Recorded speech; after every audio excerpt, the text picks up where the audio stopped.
Okay guys, here we go. I went ahead and got the frame installed. I got the frame over the top. I got that all sanded down, polished up, and got it all together.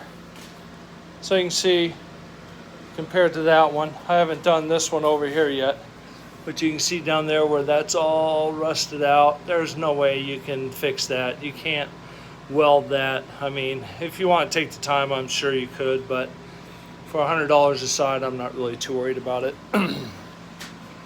So up here by the stainless steel, since this is the original, and I'll show you everything I used over here, I pretty much got that nice and shiny. I might polish it up a little bit more, but for being 55, 60 years old, it's in pretty good shape. Got most of the scratches out, most of the dings out.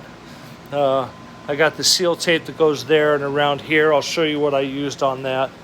So to do this stainless steel part right here, first thing I did is I used a steel wool to clean it up. That's just some like aluminum cleaner, whatever, kind of clean the whole thing up. Then I used 400 on it, just kind of lightly went over everything. And then I used 1,000, and then I used 2,000. I wanted to use 2,500, but I couldn't find any. I wasn't going to run all the way down to the auto parts store to, to get some. And then I got a buffing wheel with a couple of these little polishing things.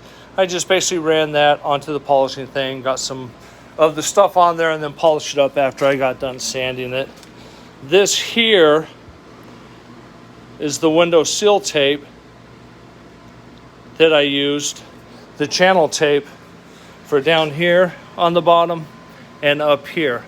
Now this is a fastback, so I need 2 rolls per window. So that's 4 total is what I need. So that's what I bought. Now, when I was sanding this piece down here, I didn't go crazy and go back and forth and all like this. I went one direction. I mean, back and forth, back and forth, back and forth. That's not so hard to do when you get on this corner here when you're coming over the top. But when you're coming up on the sides, over here and down, you just got to kind of make a nice smooth transition, come around it, and then just come down. And do the same thing when you're going through the different stages of the 400, the 1,000, the 2,000, or 2,500. And then once you're done, polish it up. I wish I had some polishing compound, but the 2 places I went to, they actually didn't have it. So I had to settle for those brick things, which are right there, which didn't really care for them too much. But you know what? I got the majority of the scratches out. There was a bunch of scratches right in this area here.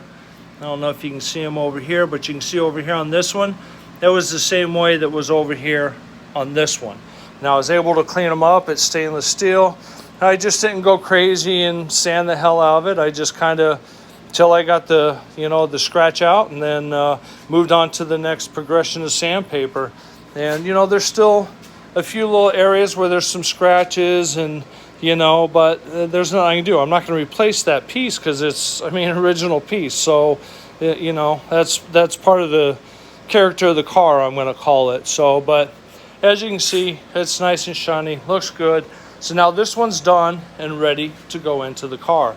I'm not going to do this one today. I'll do it another time. But anyways, I just wanted to give you a part 2 to the window glass frame, door glass window frame replacement.